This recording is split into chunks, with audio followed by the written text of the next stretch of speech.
Efraín compartió acerca de perseverar ¿recuerdan? En la oración. Muy bien. Hay unos medios que Dios nos ha dado para perseverar. Hay una verdad que está junta como con dos ideas. Por un lado, que Dios ha dicho que Él promete que tú y yo vamos a perseverar, que Él nos va a preservar. Pero por otro lado, que Dios nos ha instruido o que Dios nos da el mandamiento de perseverar. Esas dos realidades que van juntas. Pero para bendición nuestra, Dios nos dice, no nos dice solamente que perseveremos y ya, sino que Él nos da medios de gracia, o podríamos decir recursos de su gracia para cada uno de nosotros. Una es la oración y hoy hablaremos de la palabra o la escritura.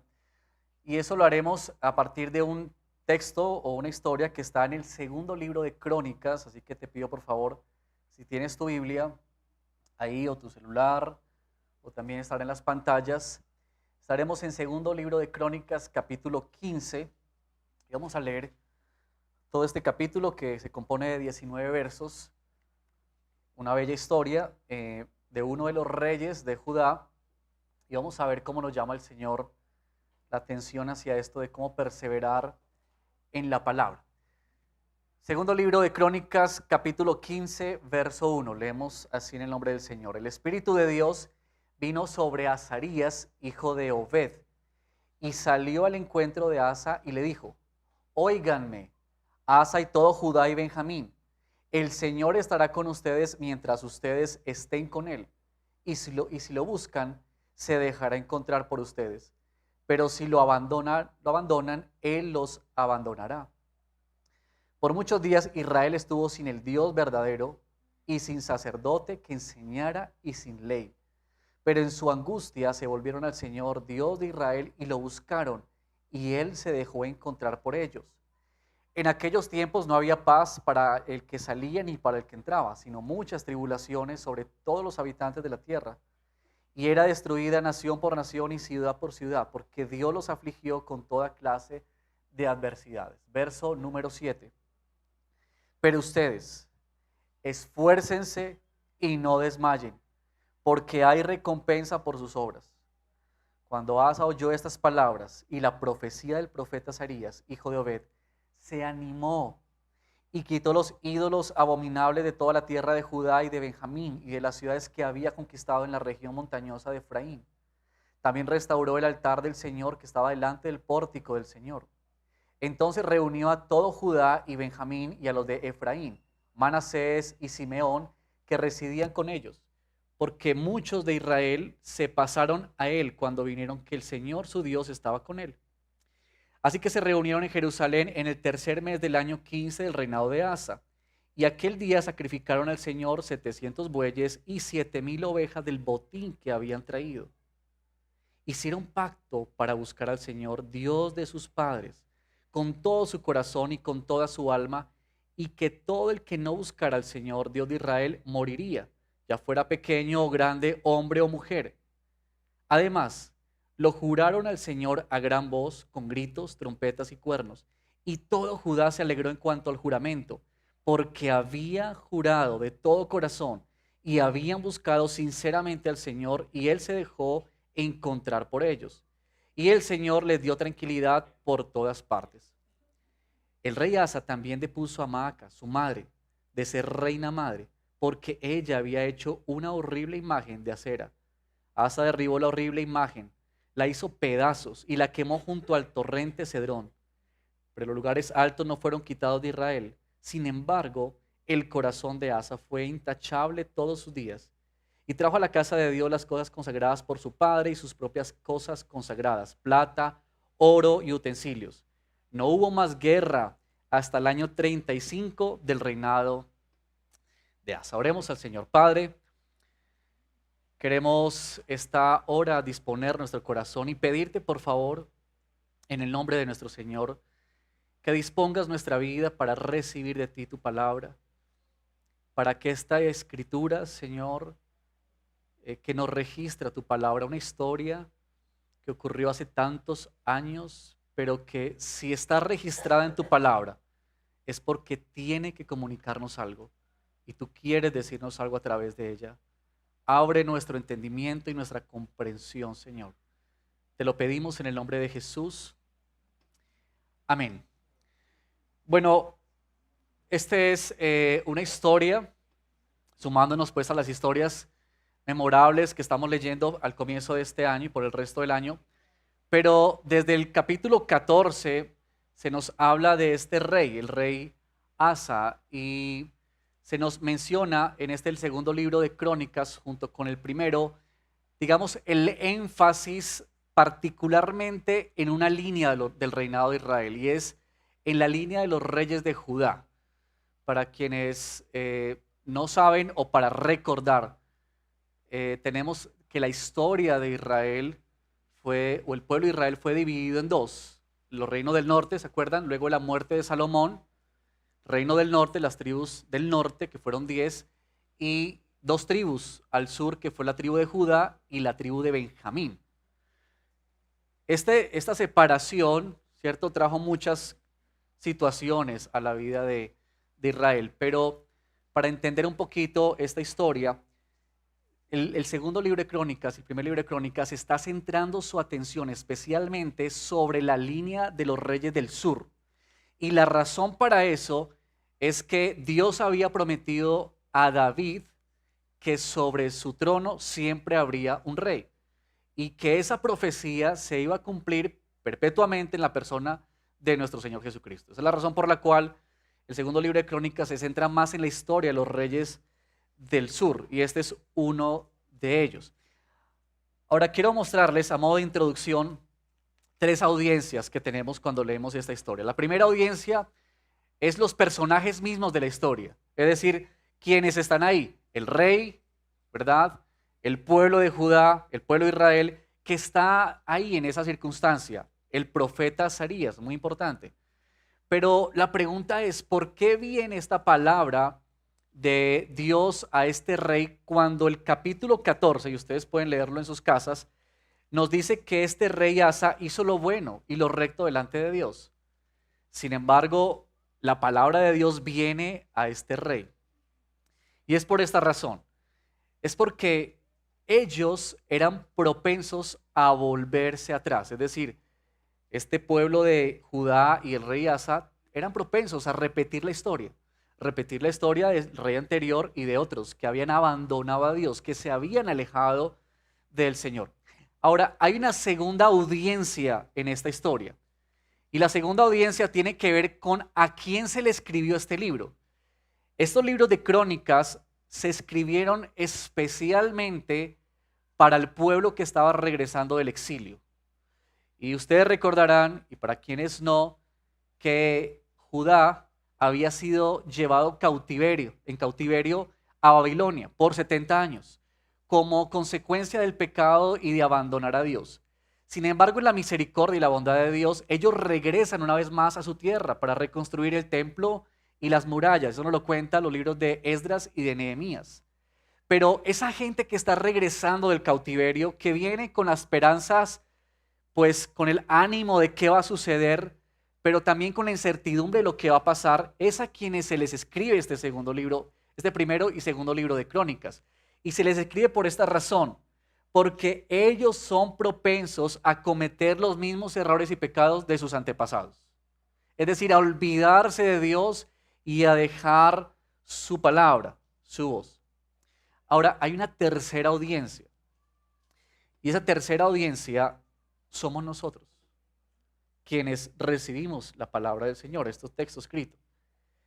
Y de la misma manera que los dos auditorios anteriores, es que nos representa que tú y yo somos exactamente igual.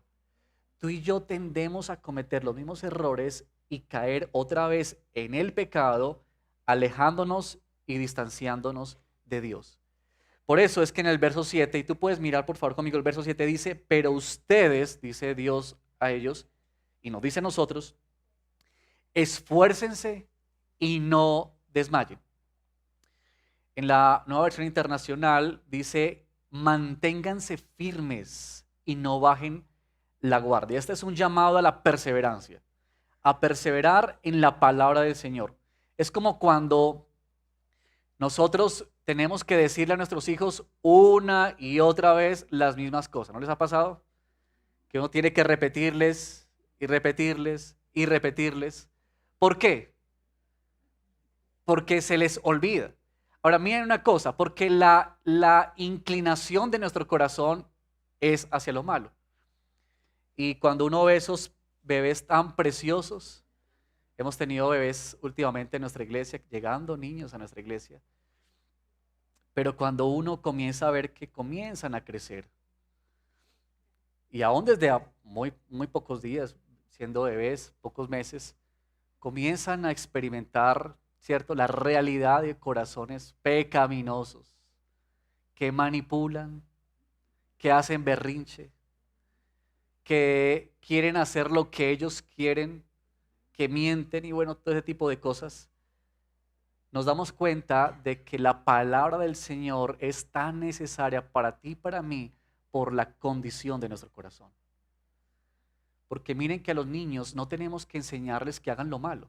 ¿Quién le enseña a los hijos a hacer lo malo? Ellos por naturaleza lo hacen.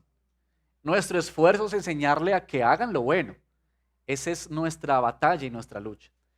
Así que ante nuestra tendencia de volver una y otra vez a los mismos errores, una y otra vez al pecado, Dios nos hace este llamado a la perseverancia por medio de su palabra.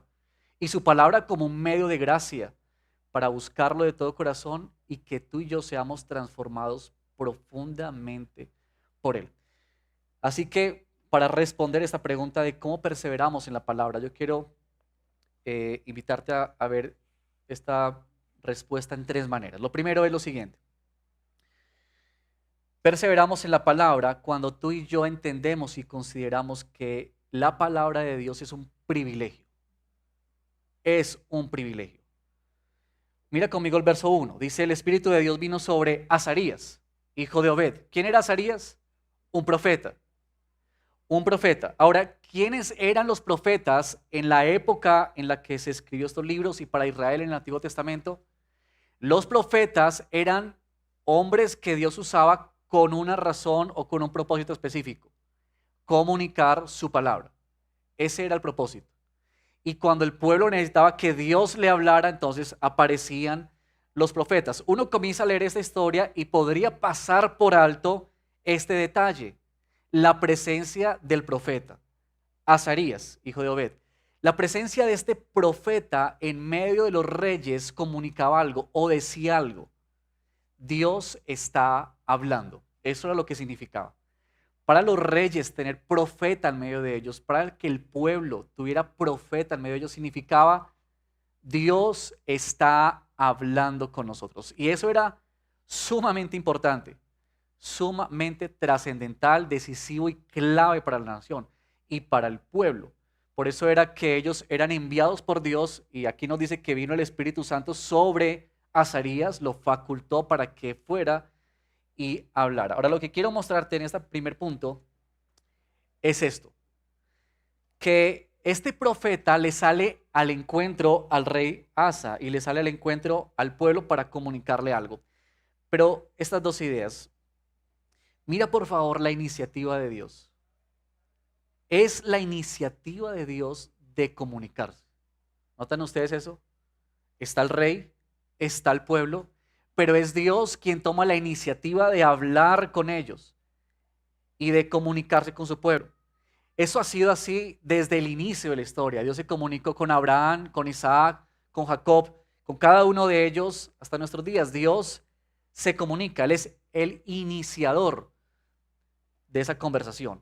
Pero en segundo lugar, decir que Dios se comunica por medio de su palabra. En este contexto, el profeta significaba o representaba esa palabra de Dios. Hebreos nos dice en el capítulo 1, verso 2, nos dice que en el pasado, dice el autor de Hebreos, Dios nos habló por medio de ¿quiénes? De los profetas.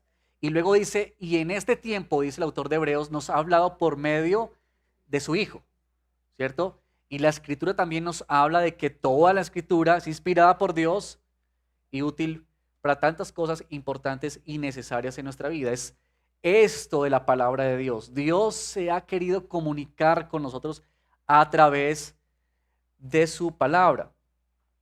Y esto debería ser para ti y para mí algo sumamente importante y trascendental. Que este libro es palabra de Dios. Lo que tú y yo tenemos aquí en nuestras manos, lo que tú tienes en tu celular, eso es palabra de Dios, palabra del Creador, del Señor. Ahora, la advertencia a este pueblo y lo que Dios le dice es justamente de llegar a menospreciar la palabra. Miren lo que dice el verso 3. Por muchos días, y aquí Dios está recordándole a Asa y a Judá lo que pasó años atrás con Israel. Y le dice esto: por muchos días Israel estuvo sin el Dios verdadero. Y nota esto: sin sacerdote, ¿qué? ¿Para qué?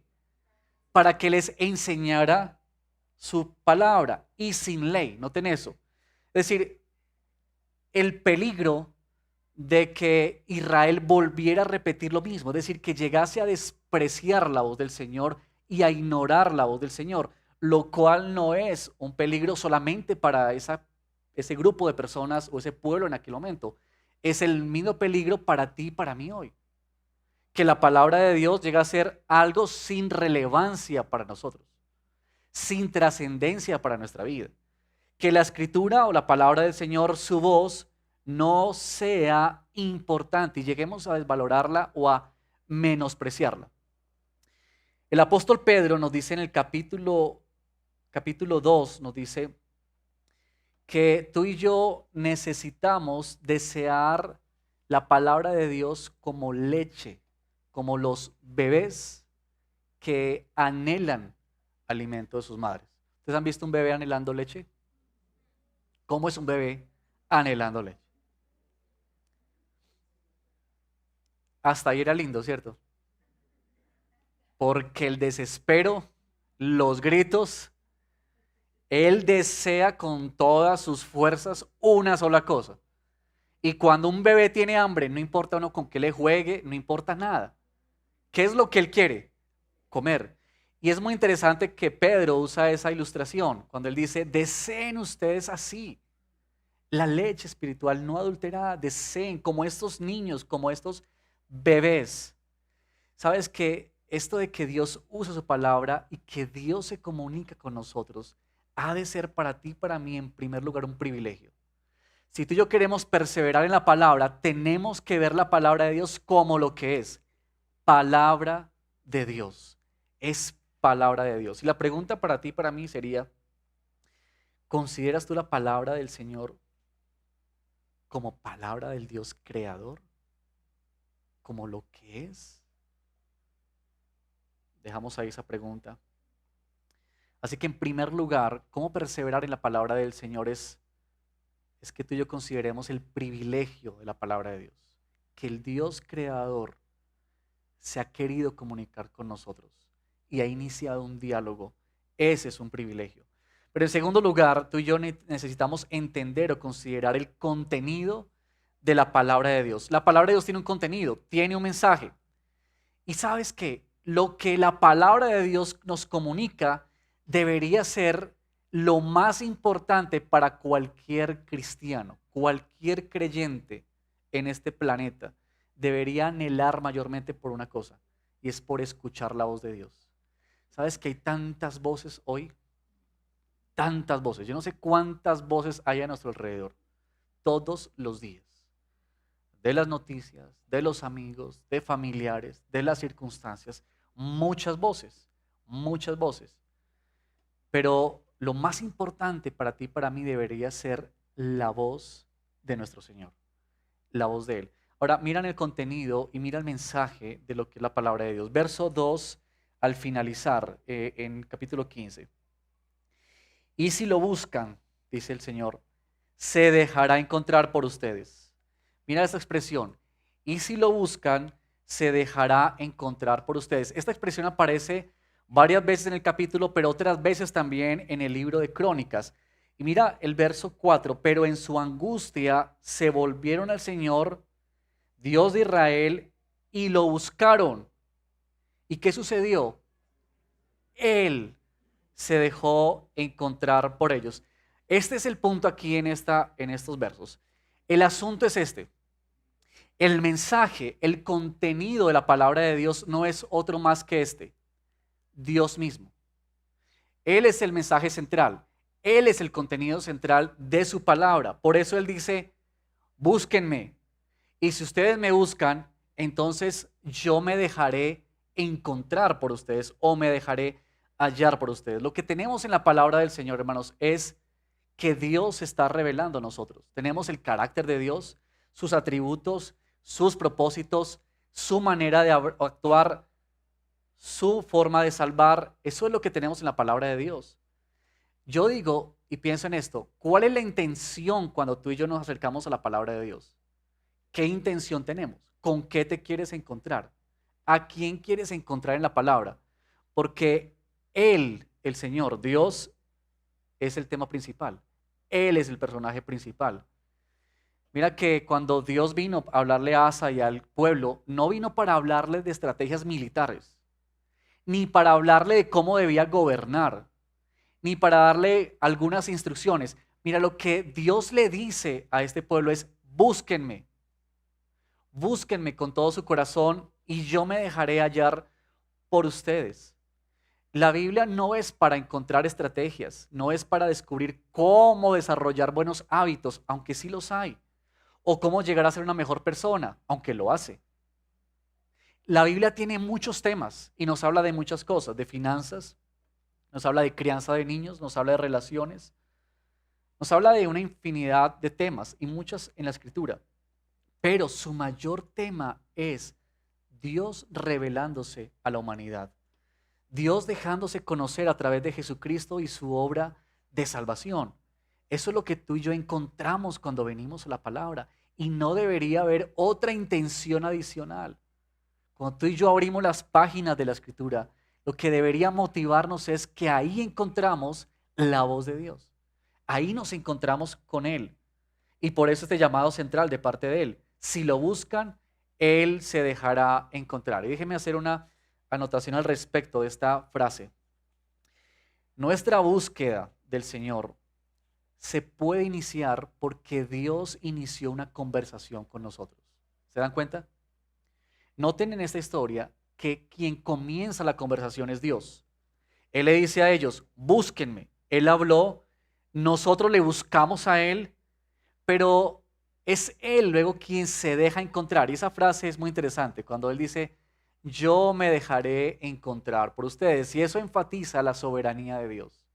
Es que Dios es quien se revela. No es que tú y yo somos tan habilidosos para descubrirlo. Es que Él nos sale al encuentro. Y esto es lo que nos dice la palabra. Muy importante esta idea. Tú buscas al Señor porque Él te ha hablado primero, porque Él te ha llamado primero. O podríamos decirlo de otra manera. La gracia nos impulsa a buscar a Dios. Y una vez en esta búsqueda, solo podemos esperar a que Él se nos revele. Ahora, podríamos decir, bueno, ¿y entonces qué hacemos si Dios no se nos revela? ¿Qué hacemos si leemos la palabra y no vemos a Dios? Bueno, esta es la certeza que tienes tú y que tengo yo en el corazón. Que Dios promete que aquellos que le buscan con sinceridad en sus corazones, Él promete que se revelará a ellos. Solamente una citica para que podamos afirmar eso. En Deuteronomio capítulo 4, verso 29, Dios le habla así al pueblo. Pero desde allí buscarás al Señor tu Dios y lo hallarás si lo buscas con todo tu corazón y con toda tu alma. Esa es una promesa del Señor. Ahora, ¿cuál es el problema frente a eso? ¿Saben cuál es el problema? Que comúnmente nosotros nos encontramos con que tenemos grandes intenciones, pero pocas acciones o poca iniciativa. Es decir, tú y yo queremos conocer a Dios. Y si yo les preguntara, no van a levantar la mano, pero si yo les preguntara, ¿cuántos de ustedes quieren conocer más a Dios? Todos levantaríamos la mano, ¿cierto? Eso es algo que hay en nuestro corazón, hay una intención en nuestra vida. pero somos faltos de iniciativa. Así que queremos conocer a Dios, pero pasamos horas viendo Netflix, o viendo internet, o viendo otras cosas. Deseamos mayor comprensión de la Escritura, pero no la leemos. Entonces anhelamos conocer la palabra de Dios, anhelamos poder enseñarla a otros, pero no la leemos, no la estudiamos. Queremos que Dios nos enseñe su voluntad y que la amamos a Dios. Señor, muéstrame tu voluntad. Pero no estamos dispuestos a someternos a la que ya nos ha mostrado en la Escritura. Queremos que muchas cosas cambien, pero no invertimos tiempo en buscar del Señor. Y llegamos a la necia idea de creer que muchas de estas cosas suceden por arte de magia. Como si nos acostáramos hoy y mañana amanecemos y todo es diferente. Cuando lo que nos enseña la palabra de Dios es que Dios nos ha introducido en un proceso. ¿Recuerdan ustedes de la imagen en Jeremías de el alfarero con las manos en la arcilla, en el barro? Y eso muestra que es un proceso.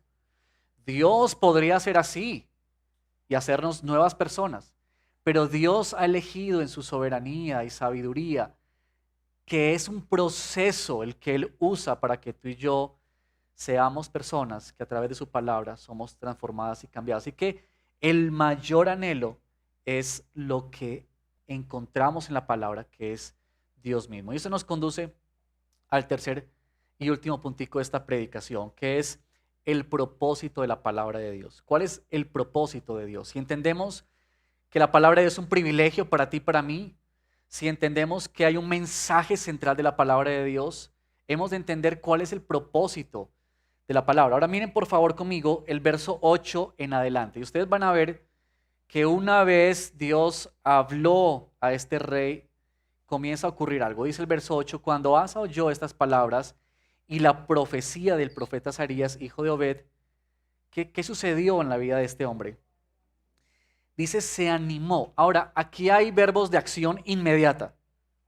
Nos da la idea de que este rey no se quedó esperando para ver cómo era este asunto. No, no. Más bien nos da la idea de que este rey, que una vez escuchó la palabra de Dios, ¿qué hizo? Comenzó a hacer cosas. Y dice que se animó en su corazón y quitó los ídolos abominables de toda la tierra de Judá y de Benjamín. Comenzó a hacer muchas cosas en medio de esto, ¿verdad? Porque una razón, la palabra de Dios es propositiva, hermanos. La palabra de Dios viene a tu vida y a la mía para transformarnos, para cambiarnos. Es mucho más que información, es mucho más que datos. El propósito de la palabra de Dios es cambiar tu corazón y cambiar el mío. Ese es el plan de Dios a través de tu palabra, de la palabra. Y creo que todos nosotros, los que confesamos a Jesús como Señor y Salvador nuestro, y hemos caminado algo de nuestras vidas en Él, podemos dar fe de eso, que el Señor ha hecho cambios profundos en nuestro corazón. Y eso es la palabra de Dios, viene para hacer cosas en nuestra vida. Pudiésemos decir que la revelación especial de Dios es para transformación. Esa es la revelación de Dios. Tiene ese propósito, transformar. Tú y yo no somos traídos al Evangelio ni abrimos nuestras Biblias para adquirir un nuevo conocimiento o para adherirnos a un pensamiento filosófico, a una práctica religiosa. La palabra de Dios está aquí porque viene para transformar tu vida y para transformar la mía. Ahora déjame resaltar aquí dos cositas. Lo primero aquí es que la palabra produce cambios que surgen desde un corazón transformado. Mira por favor el verso 12, miremos el verso 12 y verso 15. Mira lo que dice el verso 12. Hicieron pacto para buscar al Señor, Dios de sus padres.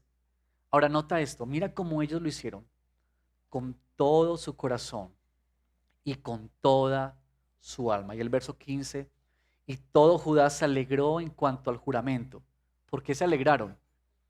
Porque habían jurado de todo corazón y habían buscado sinceramente al Señor y Él se dejó encontrar por ellos.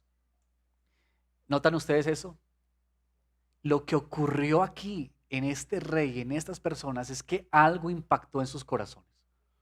No fue cambios superficiales en la vida de ellos, fueron cambios producidos desde lo más profundo de su ser. Se comenzó a dar en el corazón.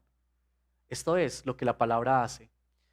Tratar de cambiar, cambiando simplemente comportamientos, no es el camino, más bien es un camino errado. Cuando tú y yo queremos cambiar simplemente comportamientos, prácticas que no surgen de tu corazón, que no vienen de transformación verdadera en el corazón, son momentáneos y pasajeros. Se pierden en el tiempo.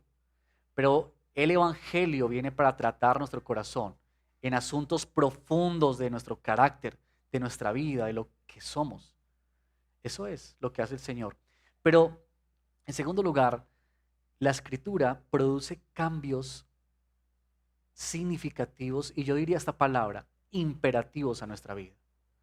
Es decir, Dios sí quiere que tú y yo seamos cambiados y transformados. Dios sí tiene ese compromiso de cambiar nuestra vida. Cuando tú y yo hablamos de salvación, no hablamos de salvación solamente en términos futuros, hablamos de salvación en términos presentes. Si pudiésemos decir que Dios nos salvó, pero también podemos decir que Dios nos está salvando todos los días y que esa salvación todos los días se da o se evidencia por una razón, que tú y yo estamos siendo cambiados en nuestro interior, que cosas están ocurriendo en nuestra vida y lo que nos muestra esta historia es que la palabra de Dios vino para este hombre, para este rey, para este pueblo a producir cambios y ellos comenzaron a quitar cosas y a hacer cosas, a demoler estos ídolos, pero hay algo particular aquí. Y en el versículo 16 dice que este rey quitó del reinado a nada más y nada menos que a su propia mamá. ¿Ven ustedes los cambios radicales que hace la palabra del Señor? La palabra del Señor viene para estremecer nuestra vida y hace los cambios donde tenga que hacer los cambios y va a mover lo que tenga que mover hasta el punto de lo más íntimo, lo más difícil. Esta es la palabra del Señor, es propositiva, viene para cambiar y para transformar tu corazón y para cambiar el mío. Nos impulsa a acciones que glorifican a Dios, nos impulsa a evidenciar que el Señor es quien gobierna tu vida y gobierna la mía. Esa es la palabra del Señor. Dios quiere cambiarte. Dios quiere transformarnos. Y ese propósito está en su palabra. Por eso meditamos en 2 Timoteo 3:16. Creo que es un verso que muchos no sabemos, ¿verdad? Toda la palabra o toda la escritura ha sido inspirada por Dios y es útil ¿para qué? Enseñar, redarguir, corregir, instruir en justicia. ¿Para qué? ¿Recuerdan eso? Exactamente, para que el hombre de Dios sea enteramente preparado para toda buena obra. Nota eso. Este es el propósito de la palabra de Dios. No es la palabra de Dios simplemente para adornar nuestras casas. Yo no sé cuánto nos gusta colocar cositas de la palabra en las paredes. Es una bella práctica, la verdad, porque nos recuerda constantemente la palabra de Dios. Pero es mucho más que eso. Es mucho más que adornar nuestras casas. La palabra de Dios quiere transformar tu vida, quiere transformar tu ser, quiere que tú puedas vivir más para la gloria y la honra del Señor. Bueno, quiero terminar con las palabras a modo de conclusión con las que inicié. Y es esto, que ante nuestra tendencia de volvernos una y otra vez a los mismos errores, al pecado, Dios nos hace este llamado a la perseverancia por medio de su palabra. Y que esta palabra es un recurso de gracia que Dios te ha entregado, que Dios me ha dado a mí, a nosotros, para buscarlo de corazón y ser transformados por Él. Y para terminar estas aplicaciones, mis hermanos, en esta tarde ya, estas aplicaciones, la primera aplicación es la más sencilla y a la vez la más difícil. Y es esto: leamos más la palabra de Dios. Lee más la Biblia. Lee más las Escrituras. ¿Sabes que los libros son maravillosos? ¿Cuántos de ustedes leen literatura cristiana? Aquí tenemos una librería siempre afuera y estamos animando constantemente nosotros a que podamos incursionarnos en la lectura. No tenemos la cultura de la lectura, nos cuesta, ¿verdad? Y hay libros muy buenos acerca de la escritura, pero saben, nuestro mayor esfuerzo debe ser leer la Biblia. Lee la palabra de Dios. Hay buenos libros, pero ningún libro debería anteponerse ni superar a la Biblia. Déjame leerte lo que escribió Martín Lutero. Martín Lutero dijo lo siguiente: los escritos de hombres mortales nunca podrán compararse con los divinamente inspirados. Debemos ceder el lugar de honor a los profetas y apóstoles, manteniéndonos en actitud humilde a sus pies al escuchar sus enseñanzas. En esta época, escribió Martín Lutero, tempestuosa, no quisiera que los que leen mis libros les dedicaran los momentos que de otra manera usarían para la lectura de la Biblia. Eso lo escribió Martín Lutero. Ustedes saben, Martín Lutero, reformador, atravesado por la escritura del Señor, que escribió unas joyas, ¿verdad? Y él dice: yo no quisiera que ninguno de ustedes anteponga la Biblia, ¿cierto? O mis libros a la escritura. Así que Dios ha usado hombres y mujeres para escribir. Y eso es maravilloso y tenemos que ser animados a leer cada día más. Pero ¿sabes algo? Dios quiere hablarte a ti. Dios quiere hablar a tu corazón. Por eso lee más tu Biblia. En segundo lugar, quisiera animarte a lo siguiente. Como todos nosotros adolecemos de buenas intenciones y pocas acciones, tú y yo necesitamos hacer esfuerzos de profundizar en la Escritura. Es decir, tú y yo debemos trazar planes que nos muevan, que nos reten, que nos desafíen a leer la Biblia. Y déjenme mencionar algunos aquí que proponemos como iglesia para el bien de todos nosotros. El pastor Efraín nos estaba hablando de la EBI.